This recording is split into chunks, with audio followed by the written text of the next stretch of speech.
இருங்க இருங்க இந்த வீடியோ தெரியாதீங்க, கொஞ்சம் பொறுமையாக கேளுங்களேன். ஒரு ஆலோசனையாக ஒரு மனசு செய்கிற காரியத்தை ஆண்டவர் பேசுகிறாரு. நம்முடைய வாழ்க்கையில் நம்ம சிறப்படுத்தி கொள்ள கர்த்தர் இதுக்கு பிரயோஜனமாக இருக்கும்.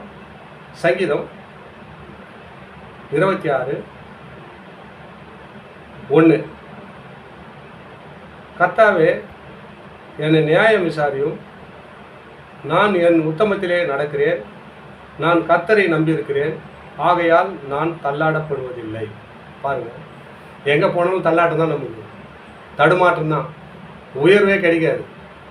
பாருங்கள், ஒரு தாவீது என்ற ஒரு மனுஷன் சொல்கிறாரு, கர்த்தாவே என் நியாயத்தை விசாரியும், நான் நீதியிலே பூமியில் நடக்கும்போது நான் நியாயமாக நடக்கிறேன்னா அக்கிரமம் பண்ணுறேன்னா என் நியாயத்தை விசாரியும், நான் என் உத்தமத்திலே நடக்கிறேன், நான் உண்மையாக நடக்கிறேன் ஆண்டவரே, நான் கர்த்தரை நம்பியிருக்கிறேன், உன்னை மட்டும்தான் நம்பியிருக்கிறேன், ஆகையால் நான் தள்ளாடப்படுவதில்லை. யாருன்னா உறுதியாக சொல்ல முடியுமாங்க? அவர் அற்புதத்தை செய்துக்கிறார். அவ்வளோ அற்புதம் தாவீது கேட்கும் போதெல்லாம் அற்புதம் செய்வார். ஏன்னா தாவீதுக்கு அவருக்கு ஏற்ற தாசன். ஏன்னா எப்பொழுதும் அவருடைய துதி அவர் வாயில் இருக்கணும். ஏசப்பா துதி அவருடைய வாயில் இருந்துக்கிட்டே இருக்கணும். எந்த நேரமும் அவருடைய துதி வாயில் இருந்தபடினால அவன் அசைக்கப்படவில்லை. ஏன்னா நம்முடைய வாயில் நம்ம எப்போனா ஒரு நாளைக்கு ஜெபம் பண்ண மாட்டோம், பைபிள் வாசினா பைபிள் வாசிக்க மாட்டோம், பக்கத்தில் இப்போ ஜெபம் பண்ண போனால் போக மாட்டோம். எத்தனையோ பிரச்சனை நம்ம இருக்கிறோம், திருசூராக இருக்கிறோம். ஆனால் இப்போ தாவீது பாருங்க, எக்காலத்திலும் அவர் துதி வாயில் இருந்ததுன்றான்.